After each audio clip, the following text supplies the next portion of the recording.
Jūsų ekscelencijos ambasadoriai, garbus Seimo nariai, kurių nėra daug, mėly kolegos ir svečiai, gal leiskit pradėti mūsų diskusiją, kurios tema ES santykiai su Gruzija, Moldova ir Ukraina po asociacijos sutarčių pasirašymo. Nuo partnerystės link narystės, toks klausimas čia pavadinime. Aš noriu informuoti gerbiamus svečius, kad puikiai žinot, kad šie metai Lietuvai ir ypatingi. Lietuva švenčia 10 metų narystė Europos Sąjungoje, 10 metų narystė NATO ir ta proga Seimas organizuoja eilę diskusijų, skirtingi komitetai, skirtinga tematika. Būtent tos diskusijos yra skirtos tiesiog paminėti tiem jubiliejiniam dviem datom. Taigi mūsų Seimo užsienio reikalų komitetas irgi suplanavo vieną tokią diskusiją, kurios temą aš jums ką tik ir perskaičiau. Taigi, mėly ambasadoriai, ponios ir ponai, tema susijęta su rytų partnerystės trim šalim. Tai aš trumpai noriu tik tai pasakyti, kad rytų partnerystės projektas, tai yra ES projektas, tęsiasi, nežiūrint to, kas įvyko Vilniui, pirmininkaujant Lietuvai ES tarybai, rytų partnerystės to vadinamo sameto metu. Man atrodo, kad tas sametas buvo labai reikšmingas ne tik Lietuvai, bet visai Europai. Jūs puikiai žinot, kad ES parafavo su Gruzija ir Moldova sutartis ir nesėkmingas tas reikalas buvo su Ukraina, bet rytų partnerystės projektas tęsiasi ir aš tiesiog noriu jūs informuoti, kad praeitą savaitę Bratislavoje vyko didžiulis renginys, kurioje dalyvavo virš 900 dalyvių iš 65 šalių ir jis vadinasi GlobSec, Global Security. Tai galite įsivaizduoti, kiek žmonių, pradedant 6 premjerais, užsienio reikalų ministrais ir NATO generalinis sekretorius pranešimą darė. Aš tik noriu pasakyti, kad viena iš tų tematikų tam GlobSec didžiuliai konferencijai buvo neabejotinai susijęta ir su rytų partnerystė ir ypatingai su problema Ukrainoje, tai puikiai jums suprantama. Taigi, mėly kolegos, mūsų tema labai įdomi. Iš tikrųjų, klausimas tame, ES dabar nutarė, kad birželio mėnesį paskubintai pasirašyta asociacijos sutartis tarp ES, Moldovos ir Gruzijos. Tai įvyks birželio pabaigoje. Labai malonu, kad tiek daug skausmo mums kėlė Ukrainos problema, kiek daug Lietuva darė advokataudama Ukrainai, kad būtų pasirašyta ES ir Ukrainos asociacijos sutartis Vilniuje praeitų metų lapkričio mėnesį. Reikėjo įvykti didžiuliai tos valstybės Ukrainos tragedijai, kad vis tik tas procesas pajudėjo. Taigi Ukraina parodė, jos žmonės parodė, kad daugelis Ukrainos piliečių savo likimą mato europiniai dimensijoje, demokratiniai dimensijoje. Ir ta politinė ES ir Ukrainos asociacijos sutartis, politinė dalis yra pasirašyta ir labai malonu, kad ta antroji dalis tikriausiai bus pasirašyta birželio gale, kada ES pasirašys asociacijos sutartis su Gruzija ir Moldova. Tai tikėkime, tai bus istorinis įvykis, jau matyti įvyks Briusely, ES tarybos posėdžio metu. Ir tos 3 valstybės, Ukraina, Moldova ir Gruzija, pasirašys asociacijos sutartis su ES. Mūsų tematika yra labai konkreti ir įdomi. O kas po to? Ar tos valstybės turi šansų kada nors, po kiek tai metų, kai atitiks įvairius ES demokratijos reikalavimus, ar jos turi šansų tą pilną teisėm ES narėm?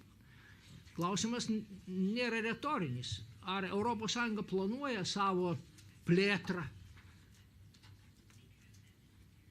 Ar jis sustos kuriam tai momente? Ir kiek tom 3 šalim reikės laukti, kol jos taps galbūt kažkada normaliom ES narėm.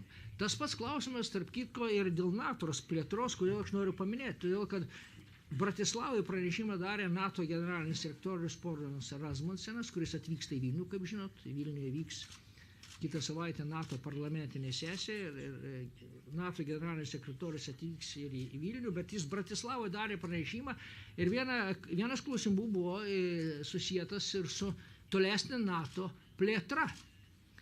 Ir aš noriu, Jūsų ekscelencija, Jums tiesiog informuoti, kad Gruzijos vardas NATO generalinio sekretoriaus lūpose skambėjo ne kartą.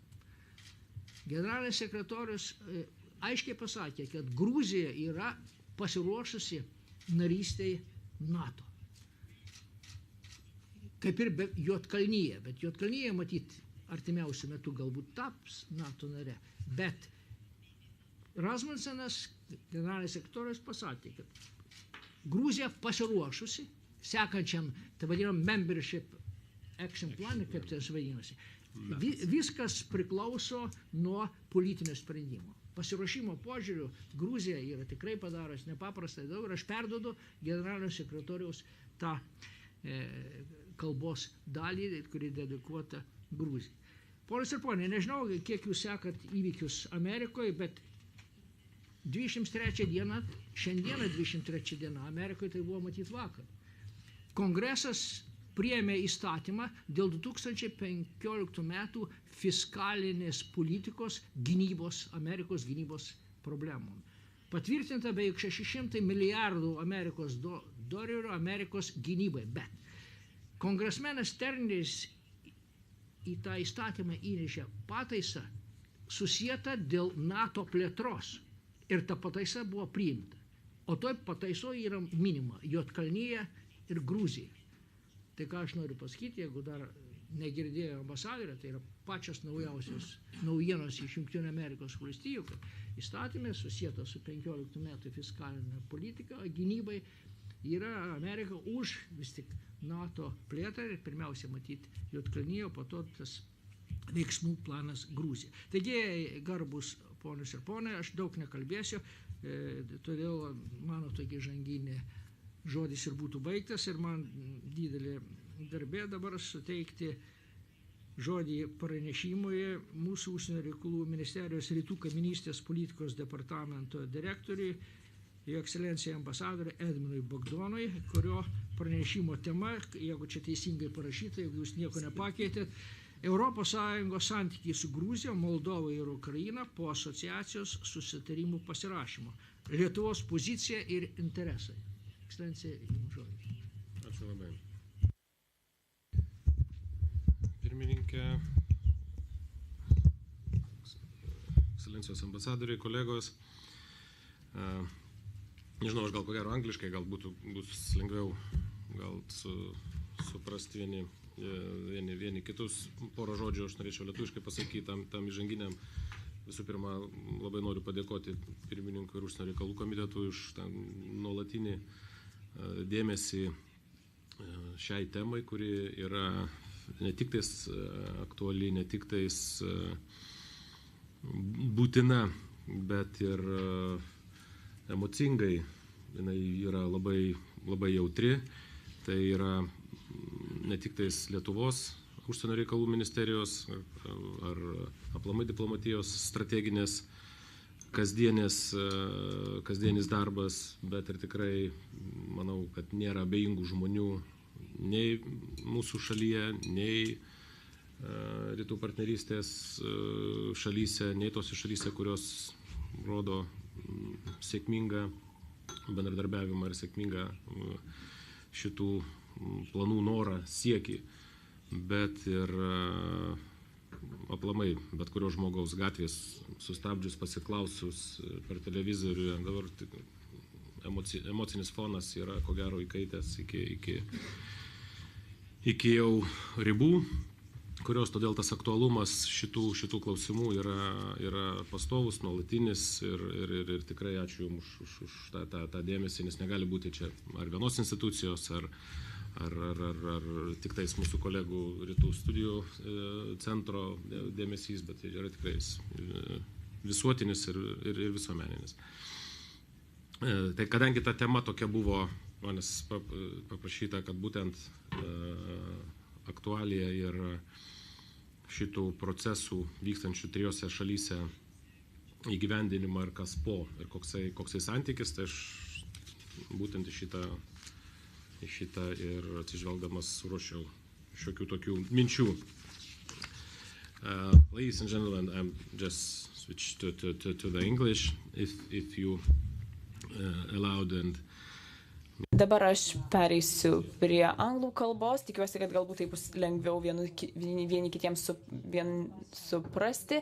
Nežinau, kiek čia mes laiko turime, tik 2 valandas. Aha, reikia nepamiršti, kad turime diskusijai tik 2 valandas. Ir visas tas laikas skirtas man. Labai dėkoju. Norėjau daugiau dėmesio skirti keletui aspektų.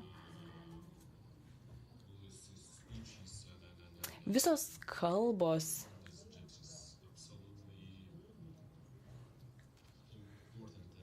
žinoma yra nepaprastai svarbios ir būtinos. Tačiau tik tai norėčiau daugiausia dėmesio skirti faktams, konkretiems faktams bei datoms ir galbūt aptarti kai kuriuos skaičius, kuriuos jau turime Lietuvoje šiuo metu. Ministerija, kuriuos turi gavusi, taip pat yra duomenys gauti iš kitų sostinių, paskutinioji naujausia informacija iš Kišiniovo, Tbilisio ir neabejotinai iš Kijevo. Pirmiausia, norėčiau atsiprašyti viceministro Andriaus Kryvo vardu, kadangi jis negalėjo atvykti į diskusiją, nes šiuo metu yra Kišiniove, Moldovoje, dėrybose. Užsienio reikalų ministerija kitą savaitę. Aš kitą savaitę lydėsiu ministrą į Kijevą ir į Odesą, į vizitus į Kijevą ir Odesą.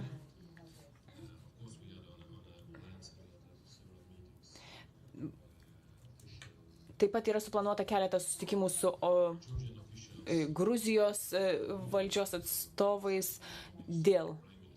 su Gruzijos premjeru, su keletu ministrų. Taip pat yra planuojami vizitai ir į Gruziją, į Tbilisį ir Batumį. Ir darbotvarkė išties intensyvi ir gausiai užpildyta, kalbant apie šiuos įvykius. Dabar norėčiau galbūt pereiti prie asociacijos sutarties ir prekybos sutarties, kurią ES ketina pasirašyti su rytų partnerystės valstybėmis, konkrečiai Gruzija, Moldova ir Ukraina. Taigi,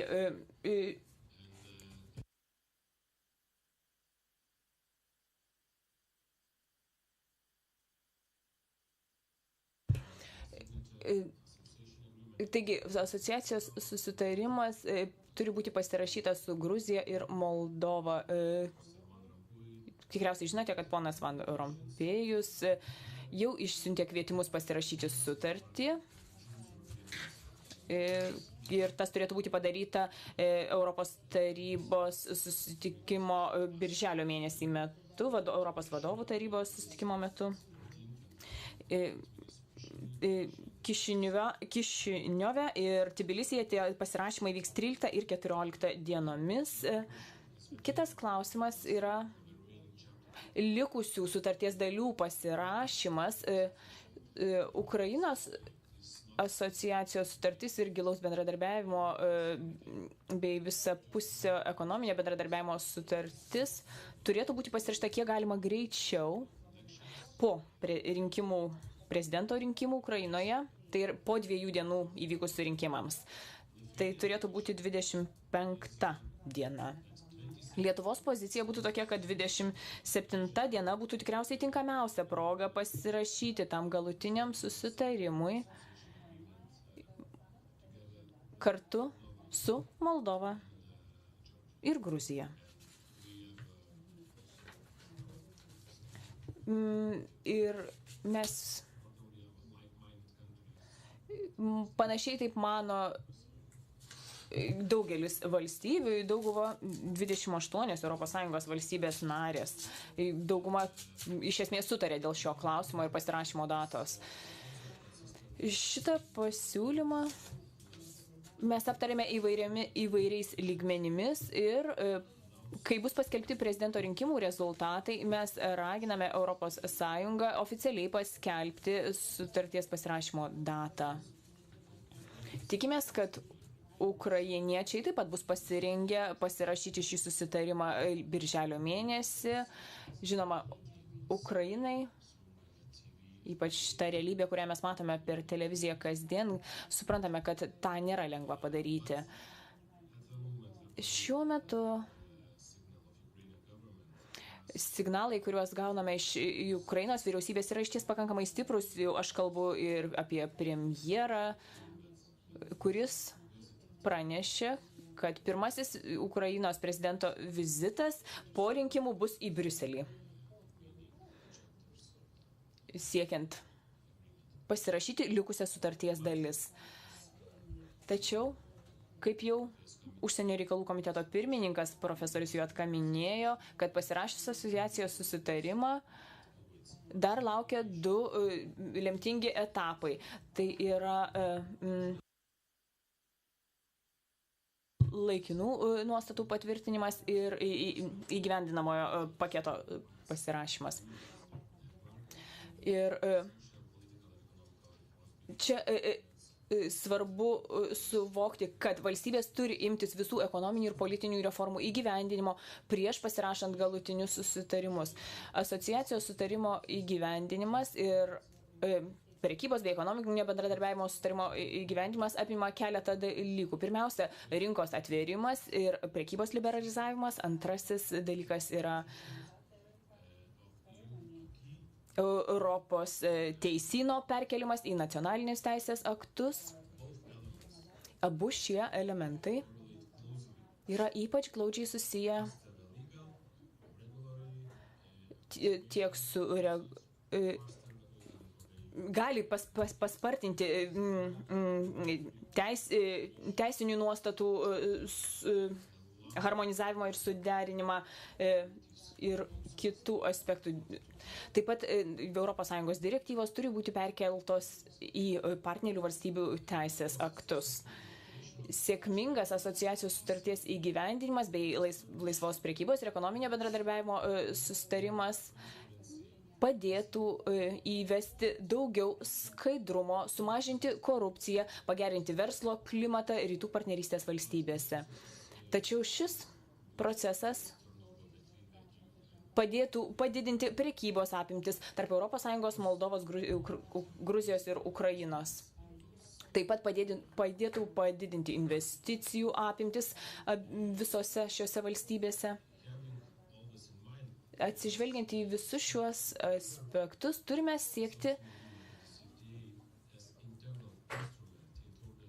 laikyti šias 2 sutartis neatsiejamą priemonę ir turėtume bet kokiais būdais vengti atskirti šiuos susitarimus.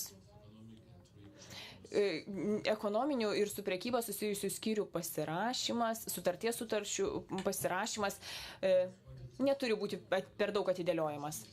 Taip pat norėčiau dar paminėti keletą dalykų susijusių su dabartinė padėtimi Ukrainoje. Tikriausiai žinote, kad netrukus po keleto dienų vyks prezidento rinkimai. Šiandieną gavome oficialios informacijos iš Ukrainos, iš ESBO misijos ir šiandieną Ukrainoje yra daugiau nei 100 ilgalaikių stebėtojų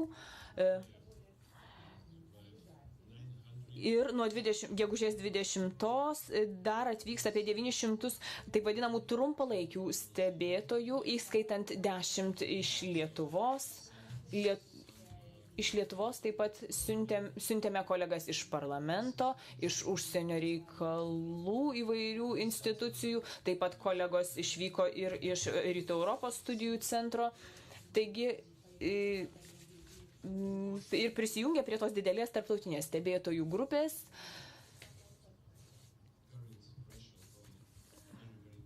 Kalbant apie spaudimą iš labai artimos kaimynės, labai artimos Ukrainos kaimynės, šie rinkimai bus tikriausiai daugiausia iššūkių keliantis visoje Ukrainos istorijoje, tikriausiai ir Europos istorijoje apskritai. Mes tikrai nekantriai laukiame rezultatų, galbūt dabar jau baigsiu savo pasisakymą ir esu pasiruošęs atsakyti visus jūsų klausimus, jeigu jų turite. Galbūt dabar suteiksiu žodį galimybę pasisakyti ambasadoriams. Ačiū uždėmesį. Labai ačiū, gerbiamas kolega. Jeigu leisit, gal mes išklausykim antro pranešėjo ir ambasadorių komentarus ir tada suteiksim galimybę paklausti ir dalyvauti diskusiją. Jeigu sutinkat su tokia schema, dabar norėčiau suteikti žodį Linui Kojalai, Rytų Europos studijų centro analitikoje, kurio pranešimo tema, ar pavyks asociacijos procesą paversti integracijos procesu. Prašom.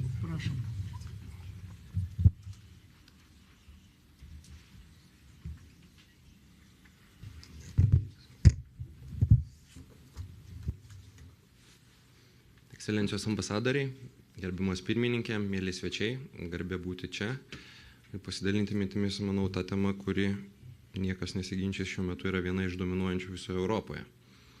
Taigi, pradedant rytų partnerystės, politika yra kertinis ES instrumentas, stiprinant demokratizacijos, teisės viršenybės principo ir skaidrios valdysenos principus rytų erdvėje. Inicijuota 2009 metais ji tapo tarsi simboliniu atsaku į ukrainiečių šauksmą oranžinės revoliucijos metu, į norą gyventi laisvoje ir demokratiškoje Europoje. Tenka konstatuoti, kad per pastarąjį dešimtmetį ES plėtra vis labiau tampa atvirų procesų, neorientuotų į naujų narių priėmimą. Ta sąlygoja plėtros nuovargis bei neapibrėžtumas. Partneriams linkstama siūlyti tarpinius arba alternatyvius narystį variantus. Galimybė dalyvauti ES vidaus rinkoje, energetikos ir infrastruktūros integracija, laisvesnį asmenų judėjimą. Tokius pasiūlymus galime įvardinti kaip integracija be narystės. Praktinis pavyzdys – rytų partnerystės politika, kurių remiasi asociacijos ir išsamaus bei visapusiško laisvosios prekybos susitarimais, atveriančiais duris į 500 milijonų žmonių rinką, kurios buvo pasiekę apie 13 trilijonų eurų. Taip pat vizų liberalizavimo politika. Tikimasi, kad būtent tai paskatins šalių ir visuomenių atsiverimą, europietiškų reguliacinių normų ir taisyklių perėmimą. Tokia strategija yra pakankamai natūrali, mat ES galia slypi ne karinėme ar agresyvaus veikimo, o vadinamajame minkštajame dėmenyje. Būtent reguliacinių normų, prekybinių susitarimų srityse ES laikoma dominuojančia ir taisyklės formuojančia galybę visame pasaulyje. Tai davė vaisių rytų partnerystėje. Moldova, kuri yra bene pažangiausia rytų partnerystės valstybė, dar šiemet pasirašys asociacijų susitarimą, kaip girdėjome, kaip ir likusios dvi šalis. Praktinė integracijos naudą jau pajuto ir eiliniai piliečiai, kuriems įsigaliojo bevizis režimas. Gruzija, lygiai taip pat Ukraina rengėsi tam pačiam sutarties pasirašymui. Ir mes žinome, kokią svarbą tai įgyja šiandieninėme geopolitinėme kontekste. Ukraina atsidūrė per žingsnį nuo asociacijos susitarimo netgi Viktoro Janukovičiaus valdymo metais. Tai tik parodo, kokią normatyvinę trauką ir galę turi ES. Nepaisant tokių pozityvių pavyzdžių, ir šiandieninė tragedija Ukrainoje, ir kitų rytų partnerystės valstybių, tokių kaip Azerbaidžanas, kuris panašu, kad nelabai nori, Armėnija, kuri nelabai gali, ir Baltarusija, kuri nei nori, nei gali, ribota pažanga verčia persvarstyti rytų partnerystės politiką. Tai nebe galimybė, o būtinybė, nes naujausios tendencijos paskatino ne tik diskusijos apie rytinio dėmens stiprinimą, bet ir apskritai apie jo neįmanomumą. Juo labiau, kad sparčiai, per keliarius metus norima atkartoti integraciją tokią, kokia Europoje vyksta kelis dešimtmečius, vystosi Eurazijos muitų sąjunga, kurios reguliacinės normos nesuderinamos su potencialiais rytų partnerystės šalių susitarimais su ES. Akivaizdu, kad vientisas rytų partnerystės priemonių paketas, grįstas principų daugiau už daugiau, nėra efektyviausias, vertinant pažangą, kuri yra skirtinga tam tikrose rytų partnerystės šalise. Šią problematiką galima spręsti keliomis priemonėmis, kuriamis gali būti tobulinama pati rytų partnerystės politika. Visų pirma, dabartinis ES rytų partnerystės politikos turinys gali šalims partneriams užtikrinti dalyvavimą ES vidaus rinkoje, bet nepasiūlo jokio įsitraukimo į ES sprendimų priėmimo procesą. Šį institucinį vakumą galima užpildyti giliausio įmanomo integracijos be narystės modelio ar jo elementų taikymu. Tokio modelio pavyzdžių galime laikyti Europos ekonominę erdvę sudarytą iš ES valstybių bei Islandijos, Lichtenšteino ir Norvegijos. Šiame formate ne ES narėms sudaroma galimybė dalyvauti ankstyvose ES sprendimų priėmimo fazėse, o tiksliau politikos formavimo mechanizmuose. Nors teigiama, jog politikos formavimo galimybė jokios realios įtakos neturi ir jokių papildomų galimybių nesuteikia, tai leido rinkti informaciją toms valstybėms, kurios įsitraukia į procesą, prisitaikyti prie nuolat kintančios ES ir geriau pasiruošti permainoms. Kitaip tariant, tai leidžia pajusti pulsą bei laiku pasirengti ir priimti nacionalinius teisės aktus, kurie yra reikalingi bendradarbiaujant su valstybėmis. Tokių mechanizmų perkelimas pažangiausiams rytų partnerystės valstybėms padėtų pajusti programos bendrą nuosavybę, kas yra pabrėžiama visuomet, bei sustiprinti jų pasitikėjimą. Politikos formavimo galimybė turėtų būti suteikima asociacijos sutartį pasirašysioms valstybėms, kurios yra pasiryžusios tęsti eurointegracinį kelią. Tai būtų tarsi tarpinis žingsnis pilnavertės narystės link. Antra, ES turi integruoti savo instrumentus į rytų partnerystės veikimo lauką taip, kad jie darytų tiesioginį poveikį strateginiams ūkio sektoriams, pirmiausiai energetikai ir transportui.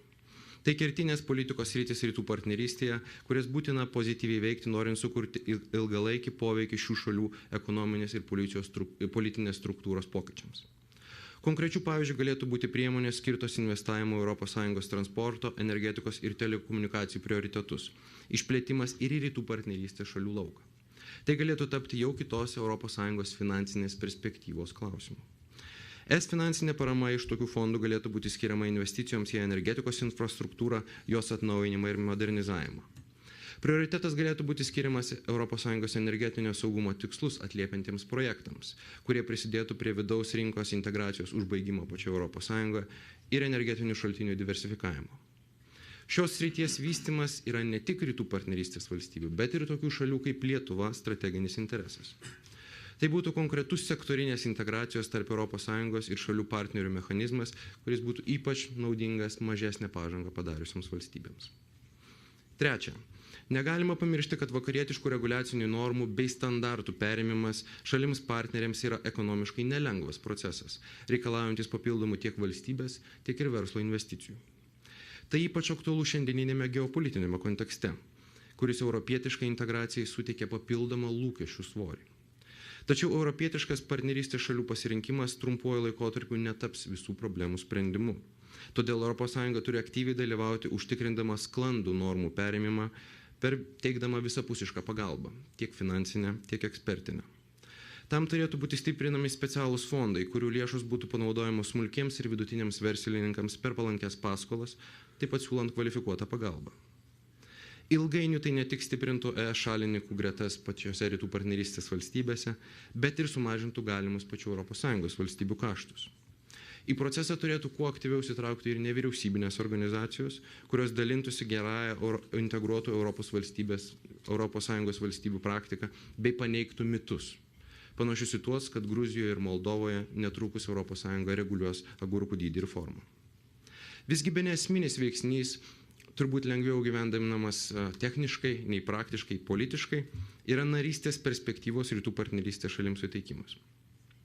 Įvairūs tyrimai rodo, jog šalims partneriams suteikus kandidačių statusą, istorinė patirtis, arba paprastai tariant, aiškiai parodžius europietiškų normų perėmimo svarbą bei būsimą naudą, ES keliamų reikalavimų įgyvendinimas paspartėjo. Kitaip tariant, narystės perspektyva tai kertinis ES transformacinės galios, kurią galime apibūdinti kaip bendrijos gebėjimą pagal europinį šabloną keisti valstybių partnerių vidinį ir politinį status quo šaltinis. Tiesa, narystės perspektyvos suteikimo efektyvumas, ypač rytų partnerystės kontekste, dažnai yra kvestionuojamas. Kai kas pažymi, kad tai vargu ar pakankamai svari paskata, ypač autoritarinių bruožų turintiems lyderiams.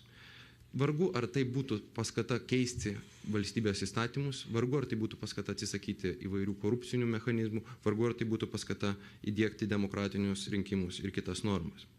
Be to dalis rytų partnerystės šalių, pavyzdžiui, Azerbaidžanas ar Armėnija, net nebando siekti narystės, todėl realaus poveikis šioms valstybėms būtų labai ribotas. Visgi narystės perspektyva yra esminė es minkštosios galios priemonė. Nors jos veiksmingumas būtų ribotas, tačiau neigiamos įtakos tai beveik apskritai neturėtų, bei sudarytų sąlygas formuotis palankesniam ES įvaizdžiui regione. Be to valstybėms atsirastų konkrečios paskatos vykdyti reformas, įgyvendinti asociacijos susitarimo normas, ne išsirenkant tam tikrus sektorius, bet pilnai, o piliečiams būtų pagrįstai įrodoma, jog trumpuoju ir vidutiniu laikotarpiu teksantys kaštai ateityje atsipirks su kaupu. Taigi vienas iš svarbiausių ES galvosūkių tebėra klausimas, ar sugebėta išspręsti kaimininių valstybių, neturinčių aiškių visavertės narystės perspektyvų, dilemą, kai tarsi nenorima jų priimti į ES, tačiau siekiama, kad šios šalys vadovautųsi europinėmis taisyklėmis. Rytų partnerystės politika grindžiama integracijos be narystės principų pasiekė tam tikrų apčiuopiamų rezultatų. Tačiau dėl geopolitinių realijų visai Europai kylantis iššūkiai bei asimetriškas partnerystės valstybių progresas verčia permastyti esamos politikos silpnybės. Tai ypatingai svarbu kuriantis alternatyviai integracijos erdvei Eurazijos sąjungai. Akivaizdu, jog vienas esminių veiksmų greta didesnio politinio įsitraukimo, infrastruktūros gerinimo, įvairių paramos fondų yra narystės perspektyvos suteikimas.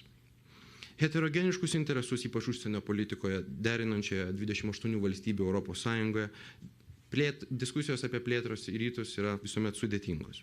Tai ypač jaučiama dabar, kuomet po plėtros į Baltijos šalis bei Balkanus juntamas nuovargis bei įvairių reikšmingų ES politikos sričių persvarstymas. Todėl ypatingą vaidmenį įgyja tokios valstybės, kaip Baltijos šalis, kurios yra bene glaudžiausios partnerės skatinant europietiškos integracijos procesus rytų erdvėje. Ta matėme Lietuvoje, kurios vienas kertinių prioritėtų pirmininkaujant ES tarybai buvo rytų partnerystės politika. Ta netrukus matysime ir Latvijoje, kuri taip pat pirmininkaus ES ir taipogi kelia šios politikos prioritizavimo klausimą. Todėl galiu tik pasidžiaugti, kad vakarykščiai Lietuvos Respublikos prezidento rinkimų kandidatų debatai ir atsakymai klausimus apie narystės perspektyvos suteikimą aiškiai parodė, kad visi Lietuvos politikai supranta Lietuvos strateginę viziją, supranta Lietuvos saugumo interesus ir ketina tęsti šią politiką tokią, kokia jinai yra dabar. Abejojančių dėl Lietuvos pasirinkimo nėra, tad turime padėti partneriams pasirinkti Europą. Ačiū uždėmesi. Labai ačiū iš tikrųjų už įdomius samprotavimus ir toliau perėsim tada prie mūsų garbingų svečių, trijų ambasadorių komentarų.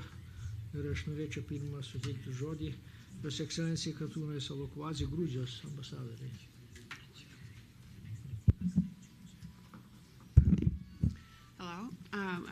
Labą dieną.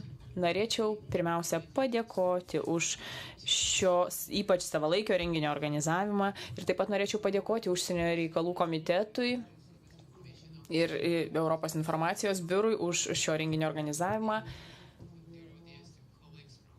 Ir taip pat noriu padėkoti kolegoms iš kitų ES valstybių narių ir visiems žmonėms, kurie atėjo ir kurie domisi šiuo klausimu, kadangi Gruzijai tai yra ypač svarbus laikotarpis.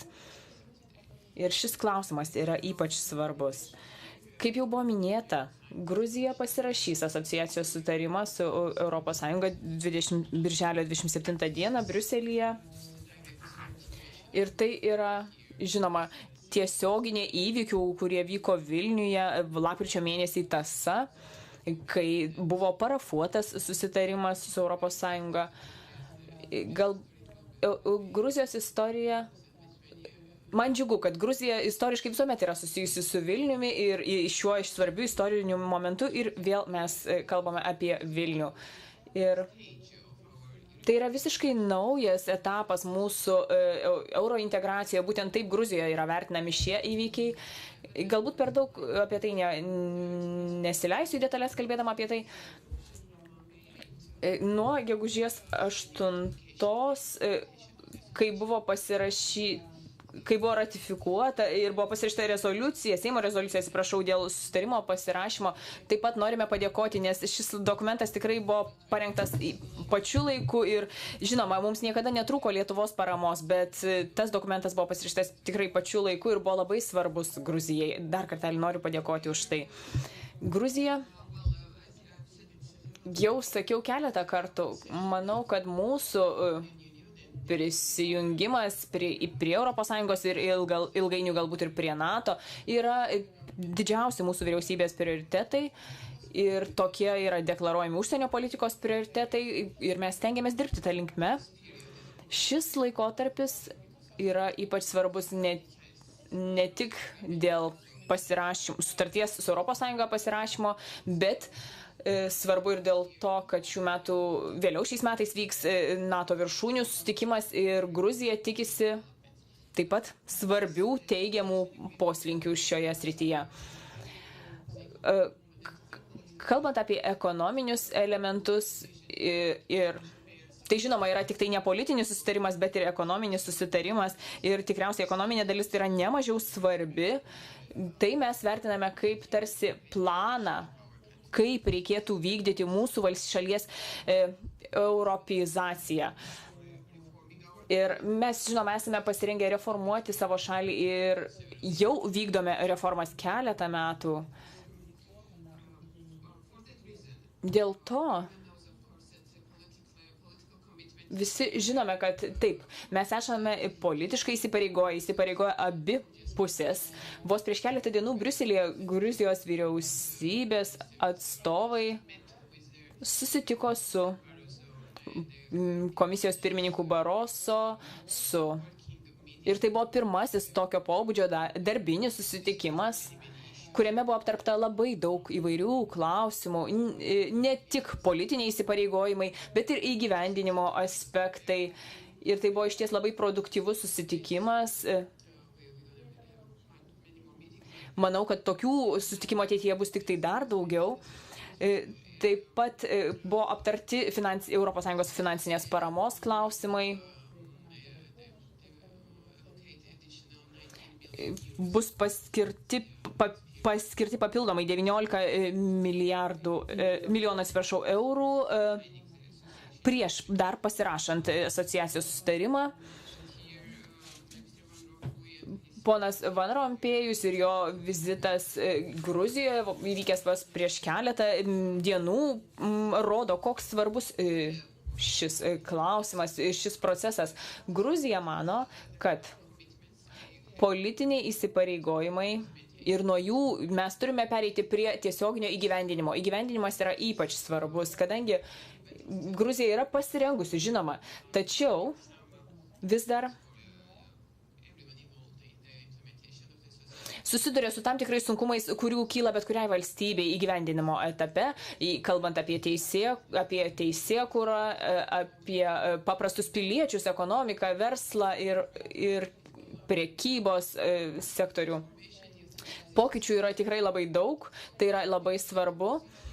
Gruzija norėtų, kad viskas būtų kiek galima konkrečiau, kad būtų teikiama sektorinė parama toje integracijoje, pereinamojame laikotarpyje, taip pat, kad būtų vykdomas bendradarbiavimas saugumo srityje, transporto, energetikos, švietimo, mokslinių tyrimų srityse.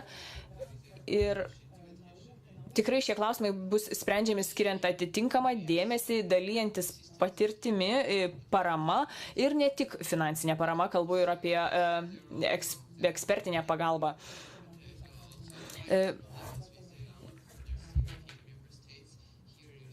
Lietuva yra vienas iš tų puikių dvišalio bendradarbiavimo pavyzdžių. Lietuva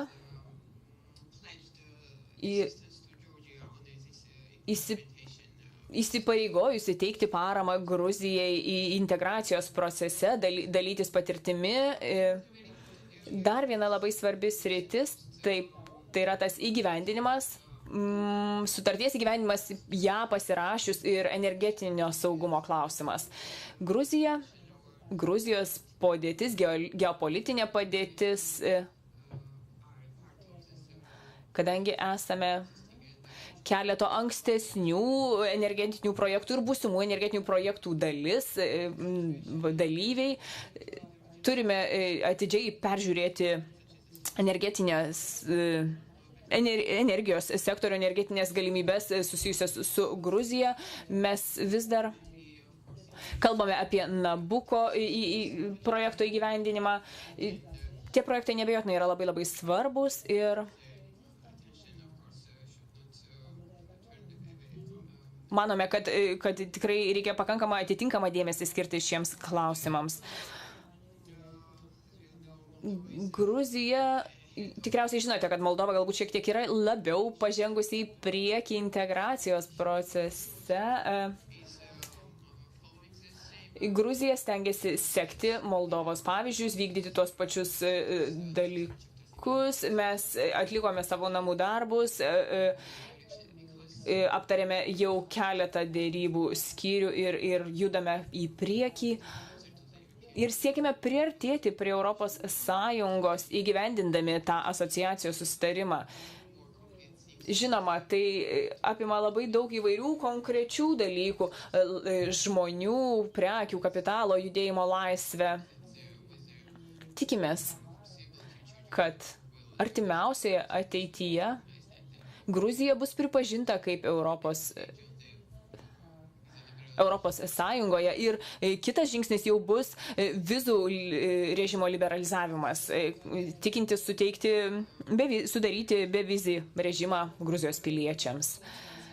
Kitas mėnuo bus taip pat labai svarbus Gruzijai, kadangi vyks rinkimai birželio 15 dieną savivaldybių ir tai bus vietos valdžios ir savivaldos rinkimai. Tuo pačiu yra renkami ir miestų merai, kurie yra tiesiogiai renkami šiuose rinkimuose. Tai bus tikrai labai svarbus taip pat etapas. Ir ankstesnių rinkimų patirtis rodo, kad tie rinkimai bus išties labai europietiški, laisvi ir nepriklausomi. Tačiau svarbu tai, kad tai bus tarsi dar vienas išbandymas, siekiant parodyti, kaip veikia Gruzijos institucijos ir kad Gruzija išties yra jau pasirengusi. Dar norėčiau paminėti, kad Gruzija labai ypatingą dėmesį skiria bendradarbiavimui saugumo srityje su Europos Sąjunga. Mes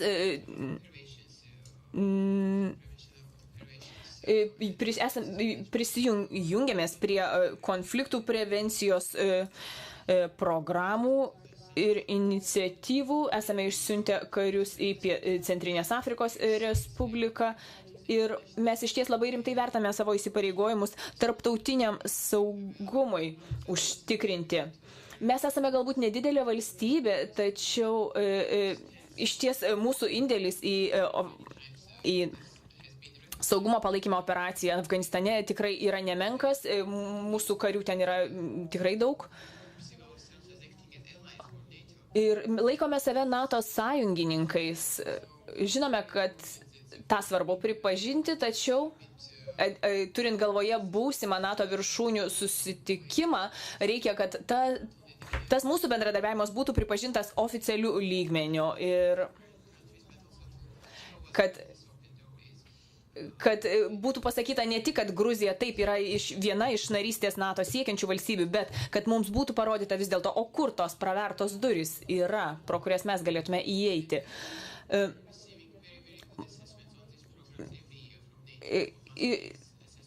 NATO, mūsų kariai dalyvaujantis NATO visuomet yra vertinami labai palankiai ir praėjusiais metais mūsų visos misijos buvo puikiai įvertintos. Kaip jau minėjote, ateinantį savaitgalį vyks NATO parlamentinė asamblėja, kurioje dalyvaus ir Gruzijos delegacija. Mūsų bendradarbiavimas su NATO jau trunka 20 metų. Pradėjome bendradarbiauti 94 metais. Tai yra labai svarbus klausimas, ne tik dėl to, ką jau sakiau, bet dėl to, kad ir dėl visuomenės lūkesčių. NATO yra populiari organizacija Gruzijoje ir Gruzijos gyventojų lūkesčiai dėl narystės NATO yra išties dideli. Ir Taip pat dar norėčiau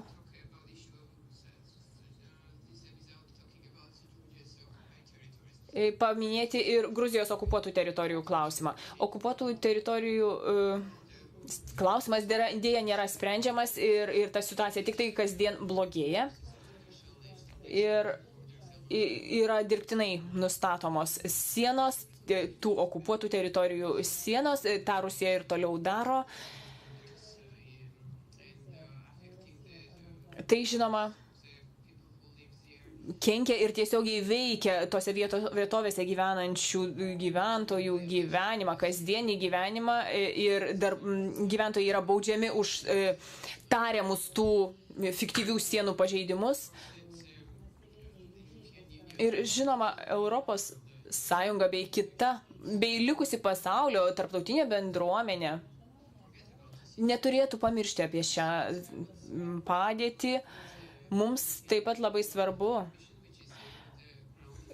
kad Gruzijoje yra ES stebėtojų misija, bet jiems nesudaryta galimybė patekti į tas okupuotas teritorijas. Ir tai yra, kaip sakyt, kita šios situacijos pusė. Remiantis šios misijos įgaliojimais, būtų labai svarbu suteikti platesnius įgaliojimus šiai misijai ateityje, kad ji galėtų patekti į tas okupuotas teritorijas. ESBO misija, kuri buvo minėta Ukrainos kontekste. Tikriausiai žinote, kad ESBO misijos Gruzijoje, jos veikla jau nutraukta po Rusijos pademonstruotos agresijos Gruzijos teritorijoje. Tarptautinių misijų buvimas Gruzijoje yra ypač svarbus. Dar vienas dalykas, ką norėjau pridurti, tai yra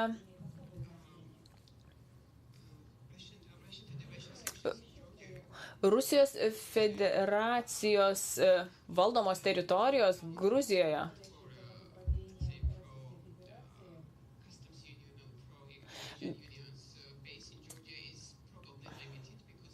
Ir jų parama muitų sąjungai yra tokia labai ribota, kadangi tose teritorijose gyvena tik tai 18–19% visų Gruzijos gyventojų.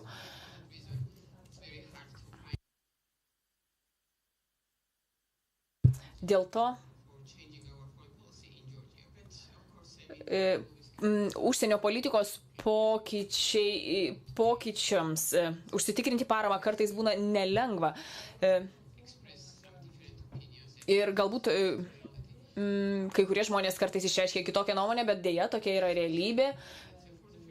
Ir pirmą kartą galbūt norėčiau pasakyti, kad Rusija tikriausiai pirmą kartą suvokia tikrąją tos vadinamos minkštosios švelniosios galios jėgą. Tarkim, tos švelniosios galios jėgą ir poveikį Kaukazo regione. Nes Rusija visuomet rėmėsi tą vadinamą kietąją galią. Ir tie tokie nedideli tos švelniosios galios elementai, pavyzdžiui, bevizio režimo užtikrinimas, galimybės eksportui. Visos šios priemonės turi būti derinamos su atitinkamomis priemonėmis iš ES pusės. Ir ES bei ES valstybės narės turi suvokti šio klausimo svarbą. Ir žinoma, įgyvendinant asociacijos sustarimą bus kalbamas apie bevizį režimą, apie saugumo situaciją Ukrainoje. Na, šis įvykiai Ukrainoje yra labai tiesiogiai susijęs su visų likusių regionų ir daro tiesioginę įtaką tiek mūsų šaliai, tiek kitoms valstybėms.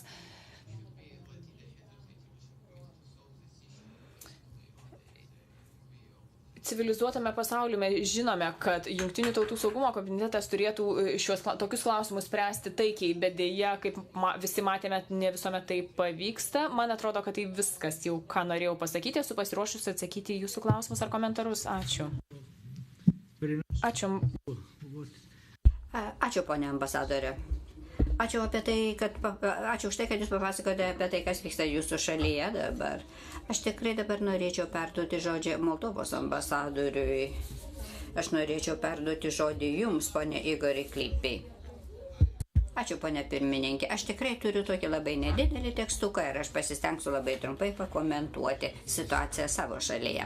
Aš norėčiau pradėti nuo to, kad jau daug kartų bandžiau tarti gražiai ir visada man kai kurie tarimai nelabai sekasi.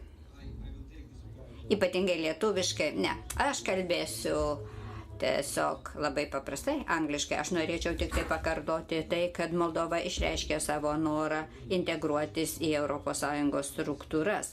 Taigi, iš tikrųjų, mes net neturime dilemos partnerystė ar narystė. Mes labai aiškiai žinome, kad partnerystės iniciatyva yra tik tai vienas etapas, kuris turėtų baigtis ES narystę. Tikimės visaverčiai integruotis į ES. 2004 metais pradėta vykdyti rytų partnerystės iniciatyva. Moldovoje proeuropietiškos politinės jėgos, kurios tada valdė šalį,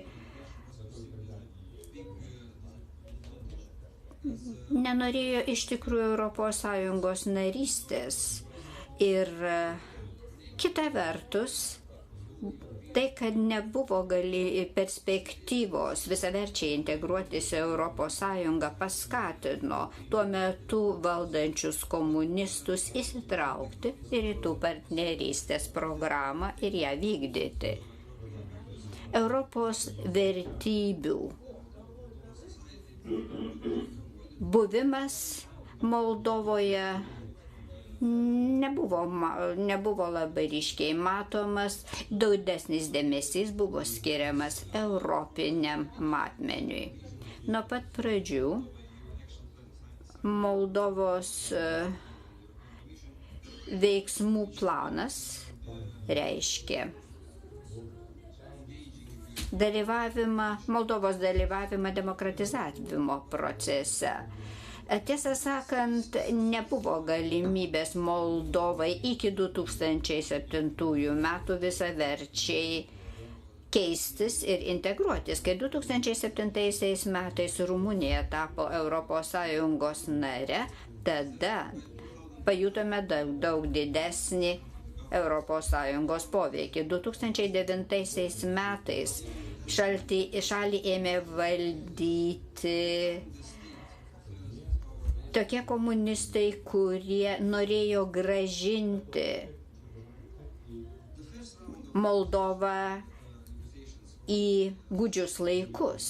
Jie nenorėjo galvoti apie ES narystę ir rytų partnerystę. 2010 metais valdyti ėmė valdžia, kuri galvoja apie asociacijos susitarimo su ES pasirašymą. Neperdėsiu sakydamas, kad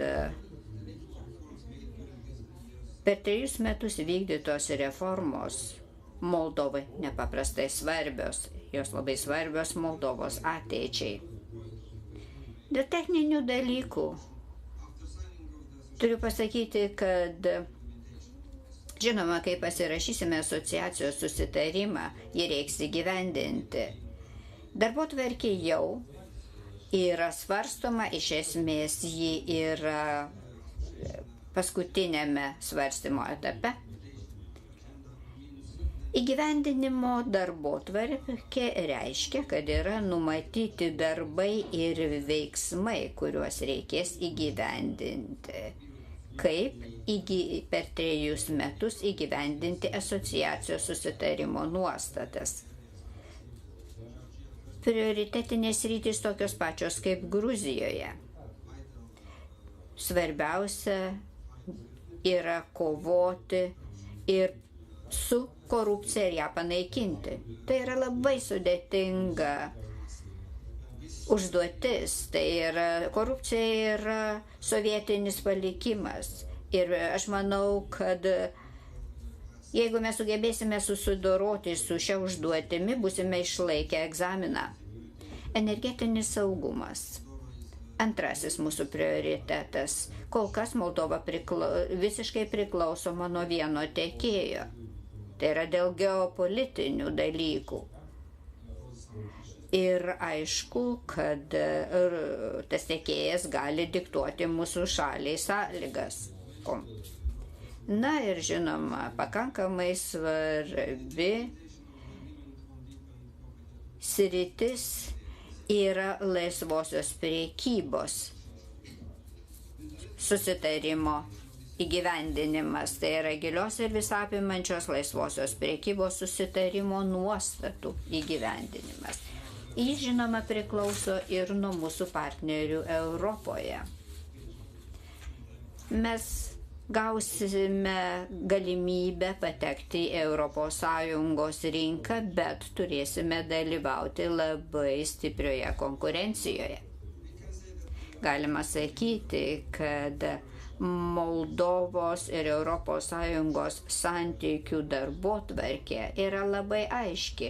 Moldovos Respublikai tai reiškia modernizavimą, šalies tapimą šiuolaikinę valstybę, politinės struktūros įtvirtinimą,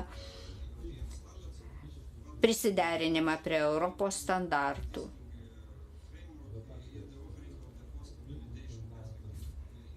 Po įgyvendinimo atsiras nauji santykiai su ES ir aš tikiuosi, kad mes žengsime į priekį ir aš tikiuosi, kad po to, kai bus visiškai įgyvendintas asociacijos susitarimas, mes turėsime narystės ES galimybę. Europos partneriai, aš manau, supras, kad kai mes atitiksime visus reikalavimus ir mes būsime pakankamai priimtina šalis, kuri galės įstoti Europos Sąjungą. Mes dabar tik ruošiamės, mes dirbame ir aš tikiuosi, kad mes sugebėsime įtikinti savo partnerius, kad galėsime pasiekti norimo rezultato. Kita vertus, mes jaučiame, kad Moldova, o gal ir ne tik Moldova, yra ceitnote, šachmatų terminais tariant. Mes turime rimtų problemų. Ir čia aš kalbu apie Rusijos federacijos žinią, apie tai, kad yra pavojų Moldovai, jeigu ji pasirinktų europinį vektorių. Rusijos federacija buvo aiškiai prieš Moldovos narystę NATO.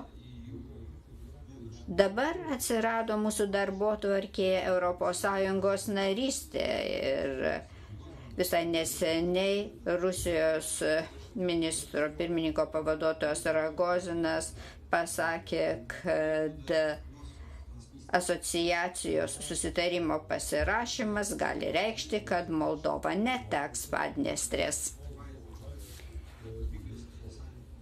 kad Rusija peržiūrės prekybos susitarimą, kurį yra pasirašiusi su Moldova. Apskritai yra problemų šio susitarimo įgyvendinime ir pagrindinės problemos yra, aišku, iš Rusijos pusės. Jis sako, kad mes kažko nepadarome. Tai, aišku, mums yra rimta grėsmė. Bet dabar mano klausimas yra toks. Jeigu ši žinia Moldovai yra tik Moldovai, o gal ši žinia yra ES šalims. Gal norima pasakyti, kad ES šalis turi keisti savo politiką Moldovos atžvilgiu, o galbūt turi keistis jų santykiai su Rusija. Aš manau, kad būtų labai įdomu surenkti konferenciją šio klausimu ir paklausyti, ką Europos kolegos galėtų apie tai pasakyti. Ne, iš tikrųjų mes dabar turime sudėti labai sudėtingą dėlionę. Ir kaip galėtų dėrėti visi mūsų partneriai. Ir mes nežinom, kaip pasielgs Rusijos federacija po tokių savo pareiškimų. Aš tikrai stengsiuosi atsakyti jūsų klausimą. Ačiū, ponė ambasadoriu. O dabar? Dabar norėčiau pakviesti Ukrainos ambasadorių Valerijų Žovtenko. Jūs pats galite nuspręsti, kokią kalbą norėtumėt kalbėti, lietuviškai, rusiškai ar angliškai. Jums suteikiamas žodis, Jūsų ekscelencija. Na, aš kalbėsiu angliškai. Ir žiūrėsim, kaip man seksis.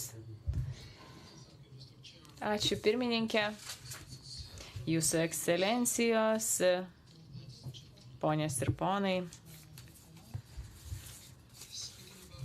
Kalbant apie būsimus Ukrainos ir ES santykius, norėčiau pabrėžti, kad Ukrainos visuomenė pasirinko europinę kryptį. Ir sakydamas tai, turiu galvoje Maidano įvykius.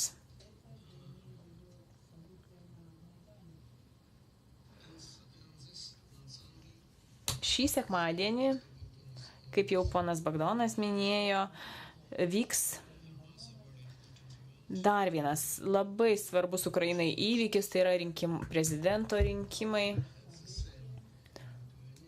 Tuo pat metu kaip ir Lietuvoje. Linkiu sėkmės savo draugams Lietuvoje. Ir taip pat norėčiau palinkėti sėkmės ir mums, Ukrainai, kadangi žinote, kad rinkiminės apylinkės bando pulti teroristai, bando sužlugdyti rinkimus Ukrainoje. Tačiau tikiuosi, kad šie rinkimai bus sėkmingi ir pavyks išrinkti naują šalies prezidentą, kadangi mums tai ypač svarbu. Tai yra ypač svarbus žingsnis šalies gyvenime, suteikiantis daugiau stabilumo mūsų šaliai. Kalbant apie diskusijos temą, tikriausiai žinote, kovo 21 dieną Briuselyje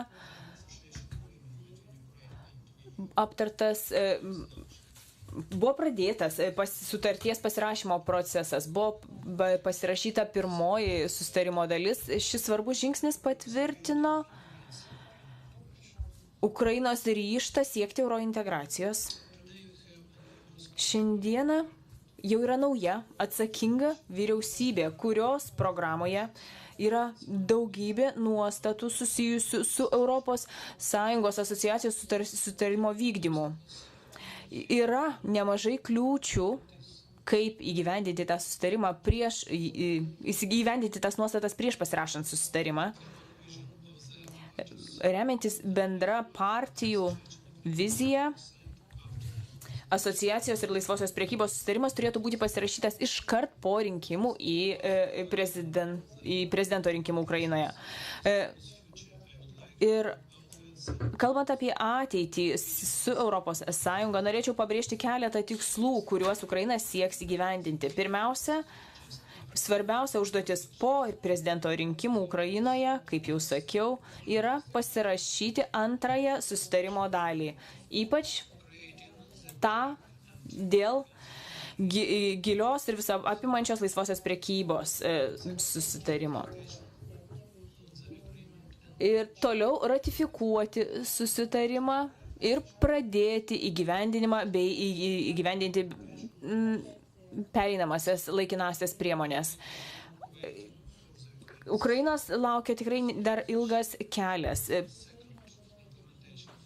Ir antrasis pereinamasis įgyvendinimo etapas bei vizų režimų liberalizavimas yra ypač svarbus Ukrainai.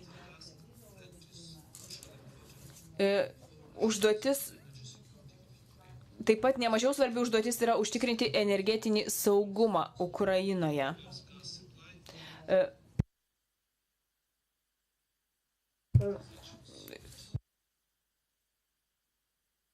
Užtikrinti dujų tiekimą tiek mūsų kaiminėms valstybėms, ES, tiek mūsų pačių šaliai. Galiausiai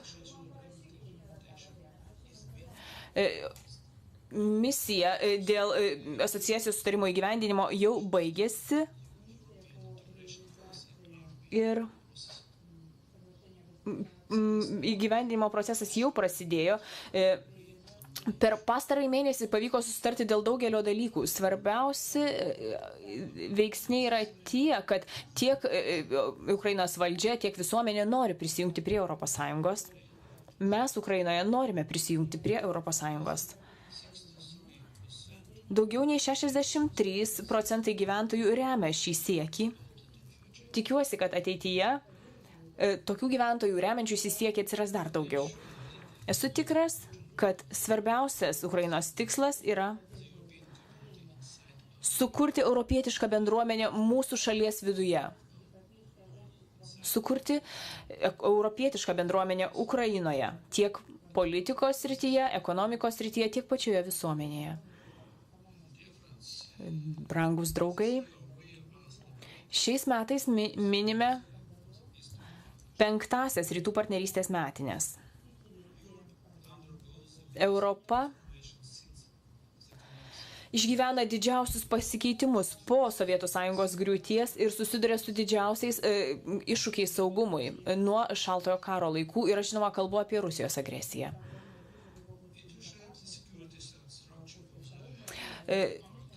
Šie įvykiai pakeitė saugumo struktūrą, saugumo padėtį mūsų žemyne. Deja. Nėra jokio būdo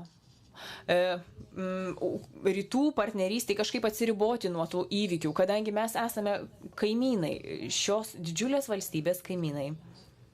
Ir kaip jau mano kolegos tą minėjo šioje diskusijoje šiandieną.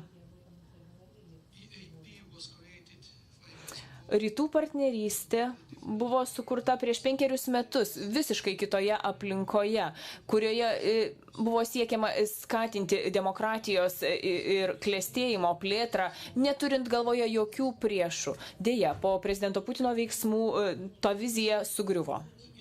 Akivaizdu, kad Rusijos interesai šiame regione buvo nuvertinti ir nepakankamai rimtai įvertinti, pradedant įgyvendinti rytų partnerystės programą.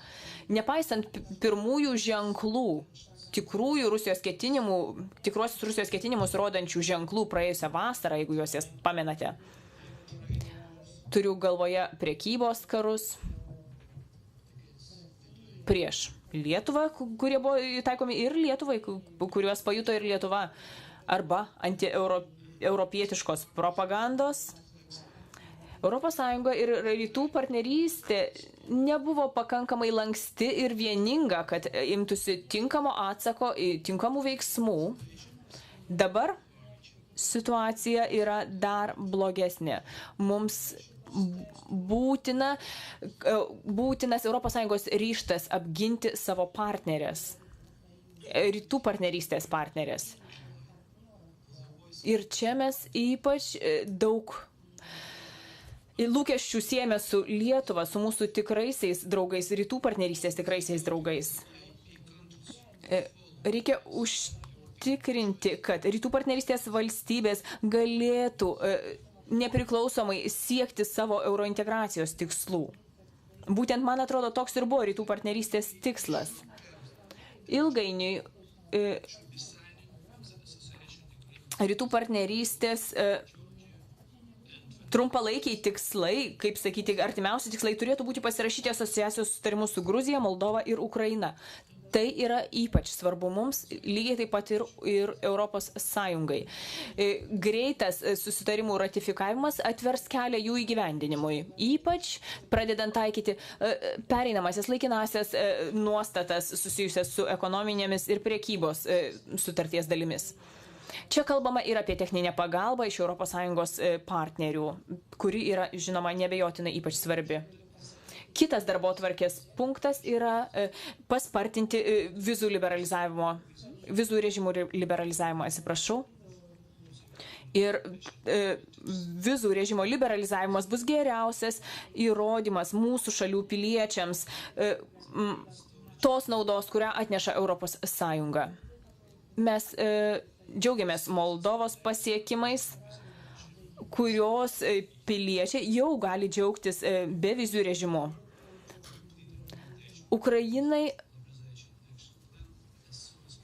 Ukraina siekia kiek galima greičiau įgyvendinti vizų režimo liberalizavimą. Kita mūsų užduotis, kitas punktas darbotvarkėje yra kovoti su Europos diskreditavimo kampanija mūsų šalyje, skatinti žmonių sąmoningumą, informuotumą apie tai, kokias galimybės teikia ES ir rytų partnerystė. Svarbu, kad ši kampanija būtų vykdoma kartu su praktiškai apčiuopiamais projektais. Šie projektai turėtų būti skirti ir valstybėms partneriams. Ukrainos atveju tai būtų pietinės ir rytinės šalies dalys. Ir tai būtų išties toks apčiuopiamas ES indėlis, siekiant užtikrinti stabilumą tuose regionuose ir apskritai visoje ES. Ketvirtasis darbotvarkės punktas būtų išsaugoti ir toliau remti pilietinės visuomenės organizacijas. Žinoma, rytų partnerystė jau nemažai nuveikė šioje srityje, stiprindama pilietinės visuomenės pozicijas. Tačiau reikia nenuleisti rankų šiame procese. Įvykiai Maidane parodė, kad penktasis darbotvarkės punktas turėtų būti neatsiejamas nuo energetinio saugumo užtikrinimo. Taip pat norime paraginti Europos Sąjungą ir valstybės partnerės glaudžiau ir aktyviau bendradarbiauti, sprendžiant saugumo klausimus ir užsienio politikos, bendros užsienio politikos klausimus. Ir dar vienas klausimas susijęs su esminiais iššūkiais, su kuriais susiduria rytų partnerystė šiuo metu. Rytų partnerystės tikslai turėtų ir toliau išlikti aiškus. Esame įsitikinę, kad sąlyginė narystės ES galimybė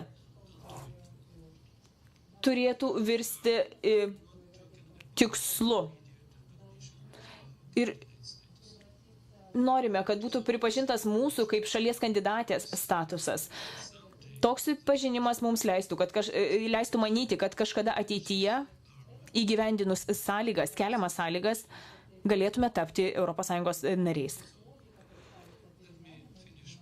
Taigi, pabaigti norėčiau išreikšdamas padėką Lietuvos valdžios institucijoms, Lietuvos žmonėms už jų paramą Ukrainai šiuo dramatišku laikotarpiu. Ačiū. Mikrofoną paprašykit, kad kalbėtojas mikrofoną įsijungtų. Paprašykit, kad įsijungtų mikrofoną.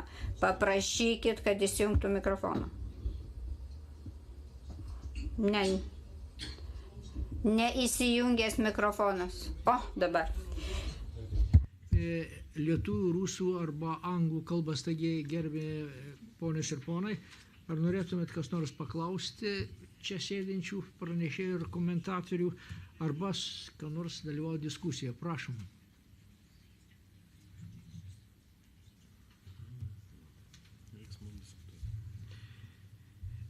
Pradžiai, jeigu leisit, tada, kol kiti gal įsidrasint, norėčiau paklausti Ukrainos ambasadoriaus, šiek tiek tiesiogiai nesusieta su mūsų diskusijos tema, bet su artėjančiais prezidento rinkimais. Kokios yra prezidento rinkimų prognozės? Užteks vieno turo, ar reikės antro turo? Aš girdėjau, kad ponė Timošenko, viena iš pretendenčių, yra pasakius, jeigu manęs neišrinks, tai bus revoliucija. Galit pakomentuoti?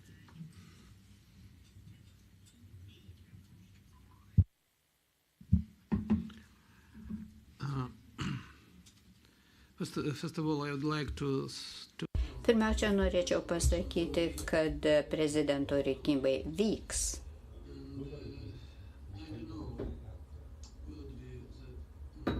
Negaliu pasakyti, ar užteks vieno etapo, ar bus du.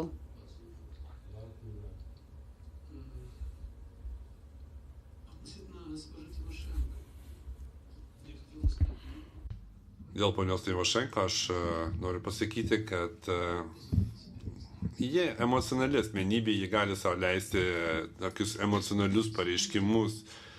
Tačiau svarbiausia, kad šioje sudėtingoje situacijoje, kurią dabar išgyvena mano šalis, visuomenėje, Ukrainos visuomenėje yra pareiškusi, kad jai, tai yra visuomeniai, ne tas pats, kaip toliau gyvens mūsų šalis. Ir pagal mūsų preliminarius vertinimus apie 70% rinkėjų ateis balsuoti. Tai labai didelis aktyvumas bet kuriai Europos šaliai, bet kuriai valstybei. Ir tauta pasirinks, aš manau, tauta pasirinks remdamasi tomis vertybėmis, už kurias ir buvo pralietas kraujas Maidane.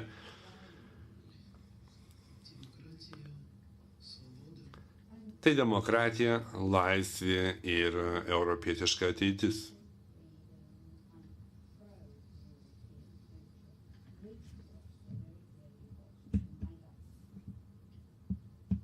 Spasibo, господин посол. Ačiū, ponas ambasadoriau. Norinčiau dar paklausti arba sudalyvauti diskusijose. Matyti, temperatūra veikia slegiančiai į organizmą. Tai, ponas ir ponai, jeigu nėra norinčių paklausti, leiskit man tiesiog keletą tokių apibendrinančių minčių pareikšti.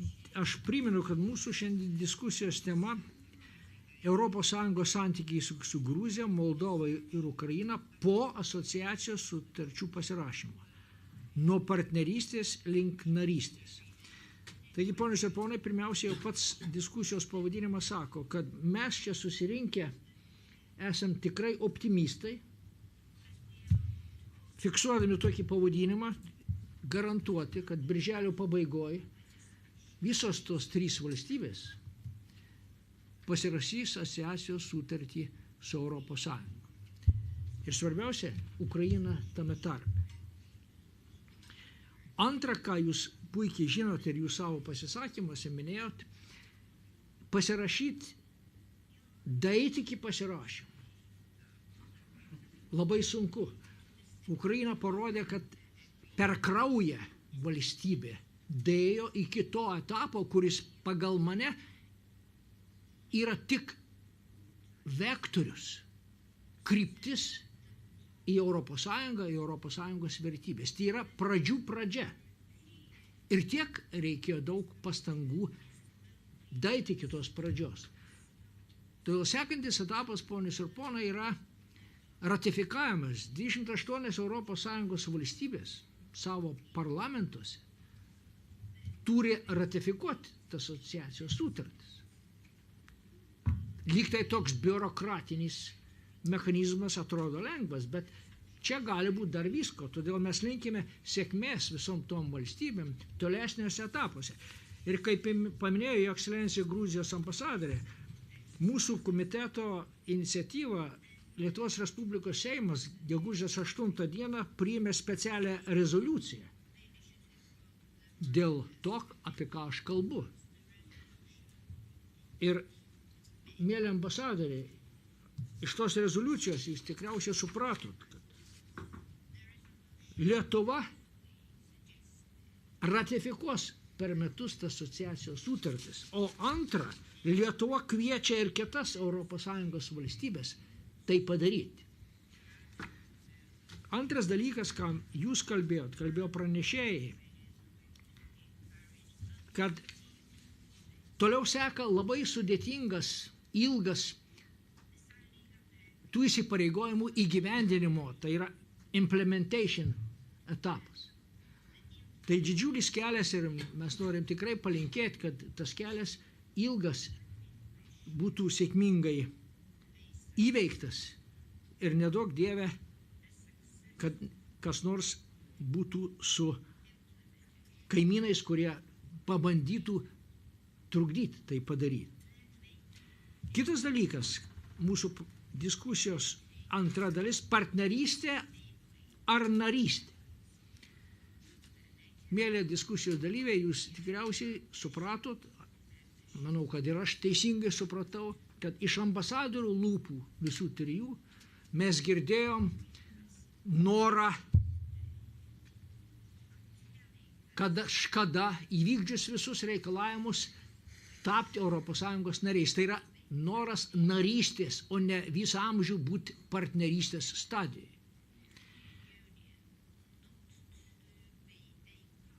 Narystės perspektyva, žinant, kad tai gali būti, pagal mane yra didžiulis stimulas toms valstybėms keistis, didžiulis stimulas reformuotis, nes jums, jūsų valstybėm, reikia padaryti labai daug, kadangi mes tai žinom, kiek reikia daug padaryti.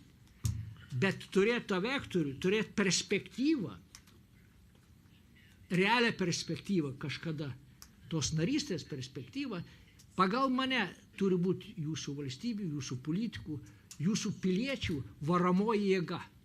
Veltui pyrago nieks nedalina.